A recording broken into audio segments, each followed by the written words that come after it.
It's a pleasure to follow the two noble ladies who've just spoken, demonstrating the breadth of support for this set of amendments around the House. And as the noble lady Baroness Willis, I think, just said, to paraphrase, this really is a set of common sense set of measures that is not big P political at all. It's just something that obviously needs to be done.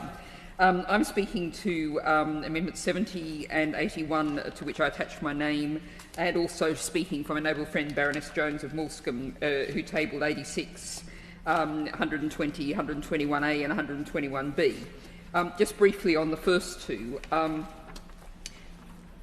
think we have to set the context here. Over a week ago, the Committee on Climate Change came out and told the country that we have to be, or told the government, that we have to be preparing for 2 degrees of warming by 2050.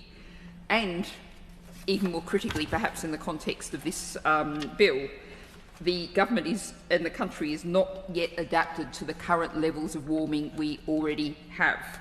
And we are, as we are in so many other areas, not just flooding but also heat and cold, we are building homes that immediately need to be retrofitted, or homes that are setting people up for months, if not years, of misery. And the kind of measures that are covered by Amendment 70, if a home is flooded, if there has those measures, it's possible to clean the home up and potentially for people to move back in quite quickly. If it doesn't have those measures, it's not only the cost and the issues of the cost of insurance, it's also months or even years of misery before any way that home is occupiable again. And that is just, we should not be building homes in that condition. And where homes are being retrofitted, they should be made to be prepared for that. So that's 70 and 81, and just on 81, I spoke extensively at committee, so I shall just repeat the phrase, the floodplain is not beside the river, the floodplain is part of the river.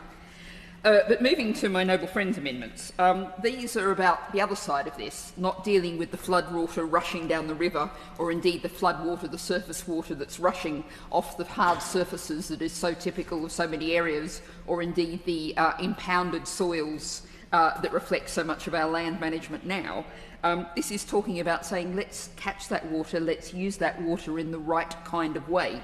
It's talking about having infrastructure systems that have sustainable harvesting. We talk quite a lot about water butts at committee. Having use of distribution of fit-for-purpose water by residents.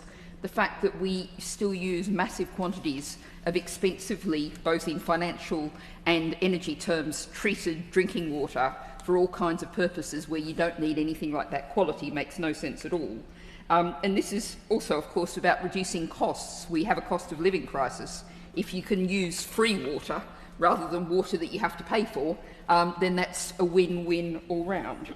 So, and this also, just to mention specifically 120, water efficiency, making sure the design minimises the amount of water use.